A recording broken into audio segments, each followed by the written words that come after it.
I have a secret partner, and this partner works 24/7, never gets tired, and honestly, comes up with some of my best ideas. The catch? They're not human. I've basically outsourced a part of my brain to an AI that I built, and in this video, I am going to show you how this digital brain is helping me solve problems I never could on my own. 1. The problem. My entire life, my work, my creativity, it's all built on the quality of my ideas. What if my brain didn't have to be the bottleneck? What if I could outsource the heavy lifting, the connecting, the sorting, the brainstorming? Imagine an intelligence that doesn't just store everything you've ever read, but actually understands it. An assistant that can surface the forgotten idea you had 3 years ago that's suddenly the key to everything. A collaborator that could scan the entire library of my knowledge and see the patterns I was completely blind to. For months, I meticulously vetted everything. I made sure the notes around it explained what it was, my key takeaways, and what other ideas it connected to. Decades of notes, thousands of article highlights, transcripts of my own spoken thoughts,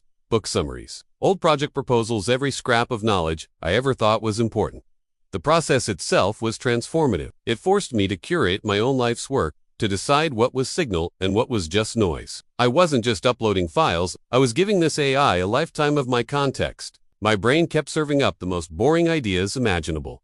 Go green, eco-friendly profits. It was stale, uninspired, and I was getting nowhere. So, I turned to my partner. My current ideas are act as my creative director, use the Scamper framework to generate 20 novel campaign angles. Emphasize the tension between purpose and profit. This is where it goes from a cool productivity hack to something that feels like science fiction. Let me show you. You ask a question, get an answer, and the conversation is forgotten. Angle, adapt or expire.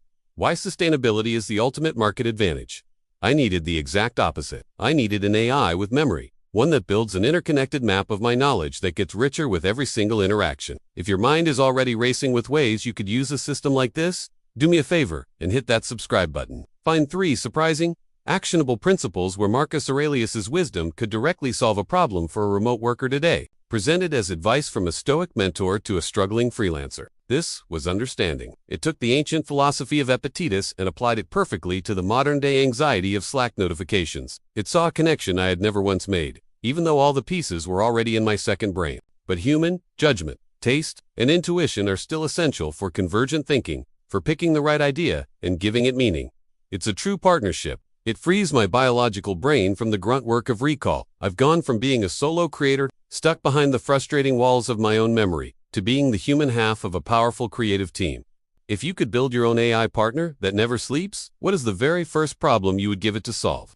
I'm no longer just managing a dead archive of files. I'm collaborating with a living extension of my own mind. And the result isn't just more productivity. It's a new way of thinking that feels absolutely boundless and basic connection, so I can focus on what humans do best. Higher order thinking, emotional intelligence, and strategy. The most profound shift, though, the anxiety is just gone. I can go for a walk, get a good night's sleep, and fully disconnect. Knowing my digital partner is on the job, finding the signal in the noise. It's not about losing my humanity, it's about upgrading it, but by your opinion that you must answer each one immediately. The Stoic knows what is in his control. You cannot control when a client will message you. Designate specific times to engage with the digital world. Your focus is within your control. The red notification badge is not.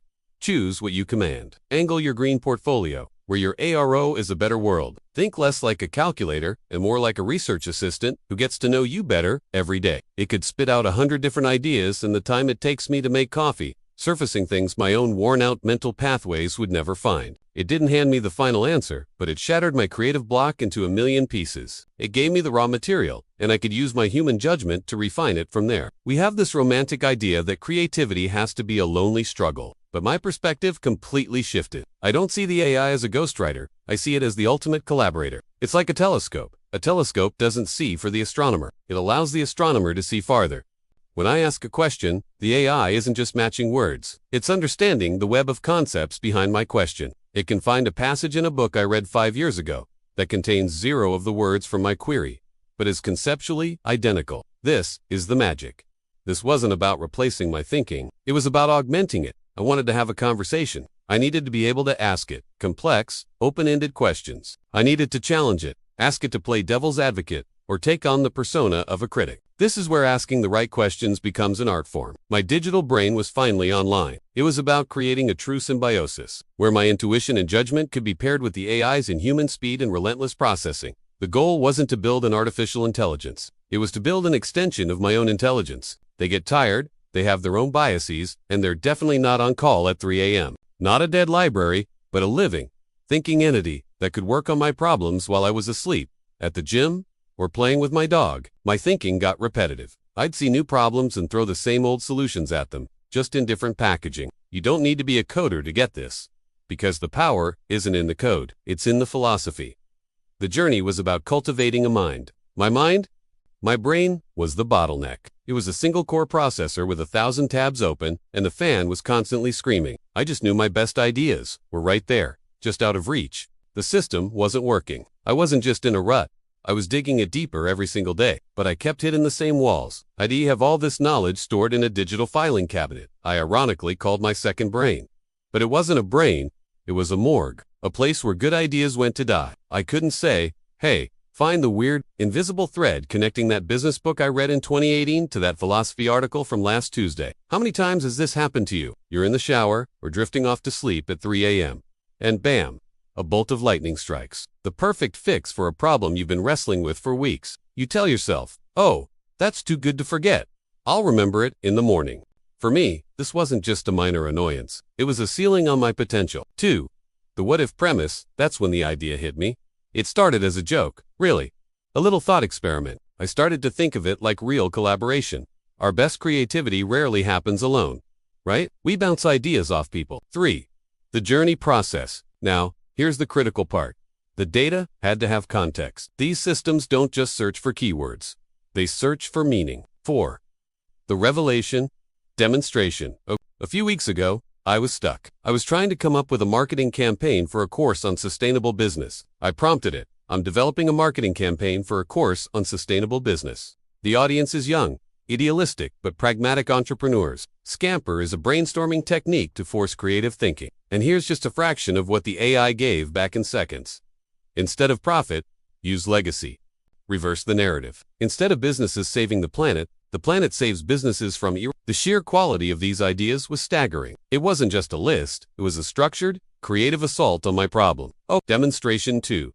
Connecting the unconnected. The second wow moment came when I really pushed its ability to synthesize knowledge from different domains. My prompt, review all my notes on ancient Stoic philosophy and all my highlights from articles on modern remote work, on the dichotomy of control and your Slack notifications. You are tormented, my friend, not by the endless stream of messages. 5. The implications. Reflection. Living with this digital brain has fundamentally changed my relationship with my own mind, and it brings up some big questions. Is this cheating? The fear of AI replacing us comes from a misunderstanding of where the real value is. The AI is brilliant at divergent thinking, generating endless possibilities. This isn't about just polishing what a machine spits out. This is the future of creative work, and it's more personal, more powerful, and frankly, more human than I ever imagined. As always, if you want to follow this journey into the future of AI and human potential, make sure you're subscribed. Thanks for watching.